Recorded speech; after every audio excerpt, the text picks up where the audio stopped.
Sender on Euroopan komission rahoittama monikansallinen hanke, jossa kehitetään ja testataan innovatiivisia uusia tapoja sähkön kulutusjouston edistämiseksi kotitalouksissa. Projekti lähti liikkeelle 3 vuotta sitten, jatkuu vielä vuoden verran ja varsinkin tämän viimeisen vuoden aikana on tarkoitus käytännössä pilotoida näitä ratkaisuja, mitä ollaan tässä 3 vuoden aikana kehitetty. Tämä pilotti toteutetaan yhteensä 400 eurooppalaisessa kotitaloudessa. Näistä 100 on Suomesta, 50 Tampereelta ja 50 Espoosta. Tämän projektin tavoitteena on selvittää, kuinka laajasti kotitaloudet voi osallistua sähkön kulutusjoustoon ja täten tuottaa sekä itselleen taloudellista hyötyä että tukea sähköverkkoa ongelmatilanteissa. Tämä Sender-laitteisto koostuu Raspberry Pi minitietokoneesta, joka toimii viestin välittäjänä Sender-taustajärjestelmän ja kodin sähkölaitteiden välillä. Lisäksi me asennetaan erilaisia sensoreita ja mittareita, jotka yhdessä muodostaa älykkään kokonaisuuden. Tämä kokonaisuus pystyy ottaa huomioon sähkön hinnan ja sääolosuhteet ja optimoimaan sähkön kulutusta näiden tietojen perusteella. VTT eli Suomen valtion omistama teknologian tutkimuskeskus vetää tätä Suomen pilottia ja tuo mukanaan asiantuntemustaan teknologian tutkimuksen alalta. Sender-laitteisto sopii oikeastaan ihan minkälaiseen kotiin tahansa, kunhan on langaton internetyhteys.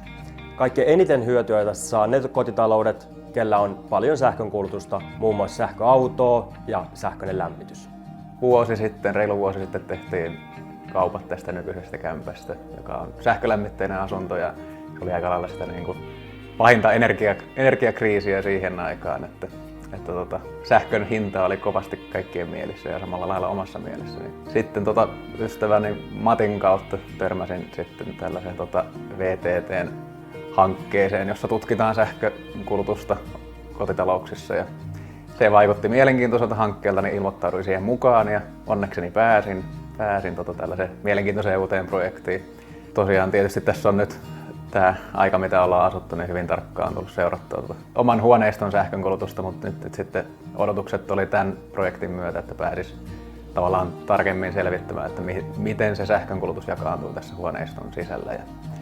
Ja sitten tietysti se, että ensin kun tietää, että missä kuluu sitä sähköä, niin se toinen toimenpide olisi sitten se, että pystyisi myös sitten ohjaamaan sitä kulutusta.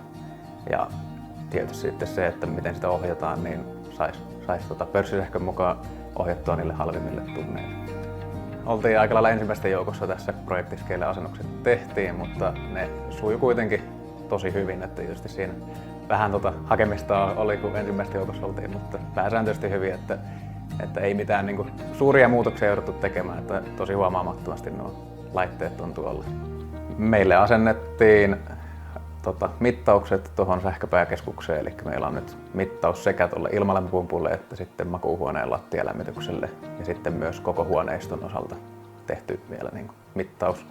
Ja sen lisäksi meillä asennettiin tuonne Raspberry Pi-kone, mikä kommunikoi sitten tähän VTT-sovellukseen ja sitten meillä on myös erillinen ohjauslaite tuolle ilmalämpöpumpulle.